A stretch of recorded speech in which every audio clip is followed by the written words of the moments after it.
être mieux concentré sur ses objectifs.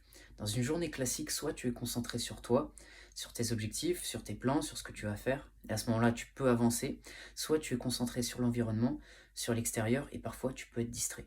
Donc quand on est capable de se concentrer au quotidien de manière efficace, on a un avantage, et dans cette vidéo, j'aimerais te donner un moyen assez simple de pouvoir le faire de manière beaucoup plus naturelle. Si tu veux améliorer ton mental pour être plus performant, pense à t'abonner à la chaîne et activer la petite clochette pour ne rien louper.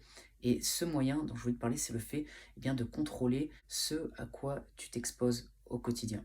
Ce à quoi tu t'exposes au quotidien en termes d'information, en termes d'influence, en termes d'environnement.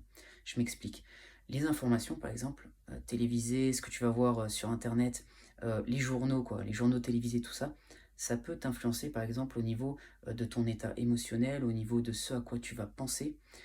Si, par exemple, j'imagine que ça t'est déjà arrivé, évidemment, tu vis quelque chose d'assez négatif dans ta journée, ou la veille, ou plutôt dans ta semaine, et cet événement, eh bien, tu y repenses plusieurs jours après. Tu es en train de faire quelque chose, une action, et tout d'un coup, tu repenses à ce que tu as vécu. En fait, même à un niveau moindre, même à un petit niveau, ce que tu as vécu, ce à quoi tu as été exposé, en fait, t'as influencé puisque tu es en train d'y repenser maintenant. D'une certaine manière, ça t'occupe un peu l'esprit et ça influence tes émotions et ton niveau d'action. Donc quand tu vas regarder les journaux télévisés, par exemple, et que tu vas être exposé constamment à des événements négatifs, parce que la plupart du temps, on va t'apprendre des nouvelles qui sont plutôt négatives, une personne qui a disparu, un tsunami, la guerre dans tel pays. Ces choses-là peuvent au final influencer ta manière de penser, ta manière de te sentir, et donc ce que tu vas faire au quotidien. Donc ce à quoi tu penses est extrêmement important. Il faut savoir s'exposer au bon moment, il faut savoir prendre conscience quand c'est nécessaire ou pas, et bien de couper un petit peu, par exemple de faire une purge de ces informations-là. Alors il y a des gens qui vivent très bien avec les journaux, la presse. Je dis pas que ça concerne tout le monde, c'est pas blanc ou noir, c'est au milieu, c'est entre les deux, c'est-à-dire il y a des gens qui vivent très bien avec ça, et je leur dis, bah, continuez.